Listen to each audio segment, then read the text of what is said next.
Zach, it's been quite a while since we've seen you at a UFC fight week, fighting for yourself.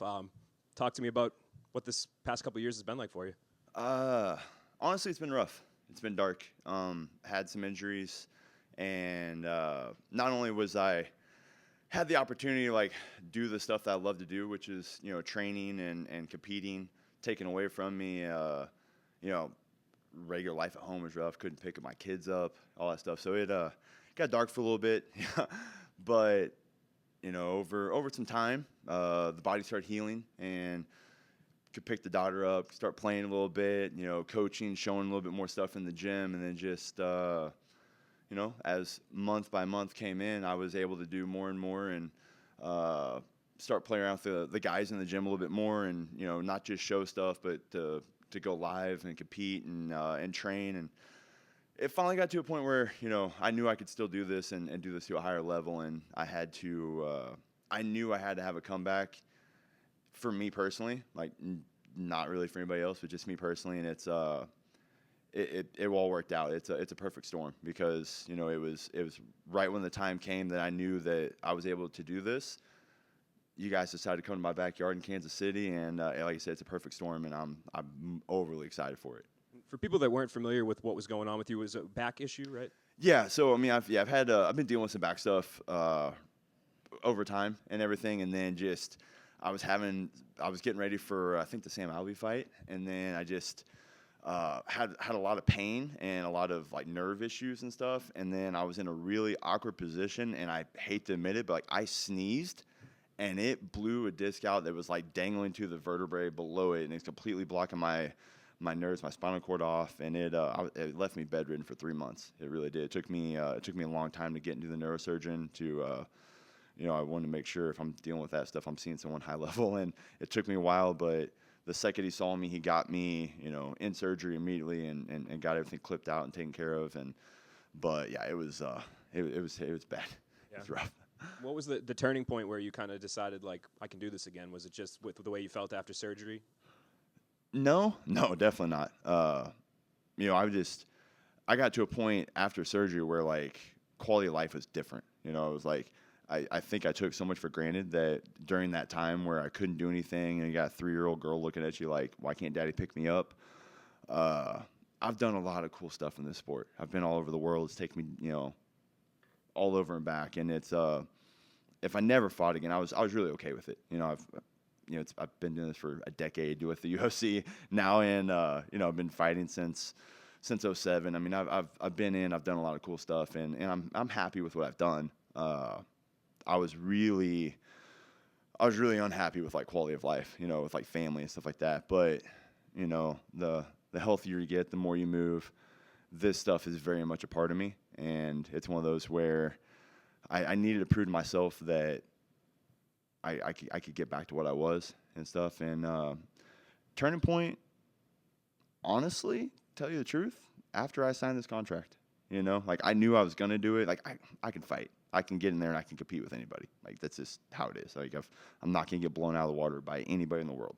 But training to get to these fights is another ball game. You're in, day in, day out, hours a day, just beating your body down. And at first I was okay, we just got to get to the fight. And then as I'm going and training and going with some, big, heavy, high-level guys, guys that are highly ranked in the world, and my body was holding up. I was man, we can do this. We can do this, and we can, and not just show up. We can do this and compete and be here. And I'm really excited that my body kind of held up that way and answered whenever I needed it. And I'm excited just to show up and have fun. Different mental clarity coming into this fight, a new perspective, I'm assuming maybe can you just talk about that? Is there less pressure just knowing it's a fight versus what you were fighting for outside the cage? For sure. Yeah, very different. I mean, I love doing this, and I will always be competitively minded. If I don't think I can compete to win, I'm not going to do it. And for sure, I know I can do that. But I've done so much stuff. I've had so much fun in this. I've just been enjoying the process and the journey. And I mean, obviously, I'm fighting to win and stuff like that. But I mean, yeah, the the mindset's very different. You know, I feel like knowing that it got taken away from me for a little bit and possibly taken away for everything, you know, forever, it was, I kind of realized like what was really important, what wasn't, stuff like that. I mean, again, like I'm here to compete and I'm here to win, but the fact that I could just have the process up to even like be here with you guys today and enjoy that moment has just been so much fun. So I'm in a much healthier, positive state of mind and just enjoying and just having fun. Last one for me. They matched you up with Ed Herman. I know a lot of people kind of dig this matchup. Two vets, guys that always bring it. He's the longest tenured fighter on the UFC roster, so you must have been somewhat familiar with him when they offered you Ed. Oh, for sure. I mean, I'm a fan of Ed before I even started fighting, before I got in the UFC. Like, you know, we've been on the same cards together. We've, you know, seen each other, hung out with each other out in the locker rooms and stuff, just being around. I like Ed. I respect the hell out of him. And that's who I'd rather compete against someone like that. You know, I don't ever, again, it's a human chess match to me. I don't need any emotion. I don't need to be upset and stuff like that to fight somebody. I highly respect him. He's very well-rounded. He's good. You know, he's got good striking. He's good on the ground and good dirty boxing in the clinch. But, you know, I'm a very well-rounded fighter myself, and it's going to be fun. It's going to be a fun puzzle to crack, and it's, you know, if I get to come back and get someone like Ed, like, yeah, it's just going to be fun. I've already accepted a fight against him once before, I think like the week after my last fight, and they went a different route for whatever it was. So I just mentally was already willing and okay to fight him. So, yeah, whenever they brought that one up, man, I smiled. It made sense. And one of the few reasons, you know, I was willing to come up another weight class at 205 and do that was, you know, I really enjoyed the matchup. It's Zach over here, based out of Kansas City. So, hey, speaking of Kansas City, you're going to enjoy having a little bit of a home arena advantage, if you will. And what's the family situation like, getting everybody to come watch you again? Oh, yeah. I mean, I've owned a gym here for 9 years. You know, I fought here when they came 6 years to the date, had a first-round finish, had a ridiculous support system come out then. To be able to be the only fighter to fight on the same card twice and stuff, especially like as a local, it's huge and stuff. So, like I said earlier, it was a perfect storm. You know, I had the timing for me to come back, and then they come to my backyard to Kansas City. Like it makes sense, man. I'm overly excited. I'm at the end of my career. Like this is possibly a retirement fight. You know, I've got 2 on my contract. I got no desire really to sign another contract, but more than anything, I know for sure that all of my local support, this will be the last time they ever get to see me compete live, and that's special, and that's something that most people don't get, and I definitely understand that, and I'm very thankful and grateful that the UFC was able to make this happen. You mentioned your daughter. You know, has she seen you fighting before, and how cool is that going to be when you going from what you described as you may not be able to being able to pick her up to now seeing you back to competing again? Yeah, I mean, you know, I always told I kept saying, like, you know, I got to get back. I got to do one more for me. Like, for me, I got to do one more. And the other stuff that you got to do to get ready for this thing, like, I wasn't quite doing, you know. And like I said, I have the gym. She's in the gym all the time. She sees all these fighters coming up and everything. I own a local promotion as well. And, you know, she goes to the fights and stuff. And so she's seen me fight some videos and everything. And then, you know, I think I was telling her that one of my cornermen, Mike England, was getting ready to fight, and she loves him to death. So I told her like, he's got a fight coming up, and she was all excited. And she was like, that's great, but, like, Daddy, when are you going to fight? Like, I want to see that one. I was like, oh, man, okay, that's all I needed to hear. Like, she said that, yeah, she's going to be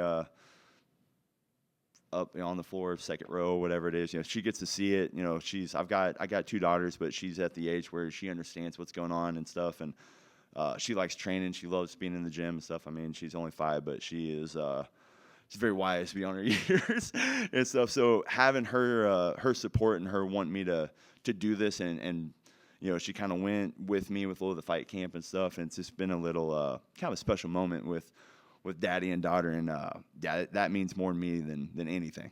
So you would say that's kind of the biggest reason, maybe within the past 3 years, you haven't been able to get in the octagon, but to return, that's a huge reason. 100%. That girl looking at me wanting to watch me fight and watch me do the thing I love to do, and the passion that we share together. I can't think of anything better. Like it's yeah, I can't describe it, but that's 100% the most motivational thing I can think of. And like I keep saying I'm happy to be here, and I know a lot of times when people say that, they're like, oh, like didn't really care about competing. If you think I'm gonna lose in front of that little girl, you are crazy. Zach, I wanted to follow up on some of his questions that he asked you. When you talk about your journey, I know you had the 3. What's been the biggest struggle for you to get to where you are now? And I hear you talking about not maybe finishing out your contract and not sign another one. So, because I don't want to seem like you got one foot in the octagon, the other half into retirement already. So can you give me an idea of the journey that it took you to get to where you are right now, and then how you plan on, getting through this contract? I struggle on I got 2 fights in my contract, right? I'm 38. I've had a lot of wars. I've had a lot of, my body's been beat up. I've had injuries. It's taken me out, 1 year here, almost 3 years here and stuff like that. So it's, I'm very understanding of like what I'm capable of, right? And I know I'm at the end of that, and so mentally I'm all in, but for what I have left. But I do understand that like my body's gonna hold up for so long, and I love coaching, and I love seeing this next generation, have success, and I'm excited to see what they can do and be a part of it. And I'm so I'm okay with understanding I'm at the end of things, right? So the journey has just been, I've been in sports my whole life. I mean, I've been competing. I'm obsessed with this, right? But I can compete in multiple different ways, right? I can compete in business. I can compete, as a coach. As I get older, I understand like that competition that drives me doesn't have to be a physical competition all the time for just me, which I enjoy because that gives me, the same drive and the same push, whenever I do lay my gloves down, I'm done. So, I mean, the journey's it's fun. I get to do the stuff I love to do every day. I train, I work out, I have fun with the guys in the gym, and it's just life. It's just normal life to me, and it's being able to do it again at the level is, it's just that's kind of just been the fun part. Last question. With you fighting in at home here in Kansas City, is there any additional pressure? I mean, because people want to, hey, can you give me a ticket? So I mean, are there like outside pressures for when a hometown kid is fighting in his hometown versus just other fighters that are just coming in to fight? I mean, I'm sure there's some additional pressure. I mean, like you don't want to go out there and just get blown out, by in front of your home crowd. That's never happened to me, and I just have a very high self-confidence of my skill set. So I don't like the worst thing that can I don't know, the worst thing that can happen is, you lose in front of everybody. But I mean, I've been in this, it's not like I'm undefeated. I've got a very good record, a very good reputation. Like I'm tough, I'm durable. I don't worry too much about that. You get maybe some extra calls and, people asking questions. I mean, it's something that, again, I did it 6 years ago. I feel like the harder part was the first time I did this, so they came here for the first time in Missouri. I was the very first local fighter to be able to fight.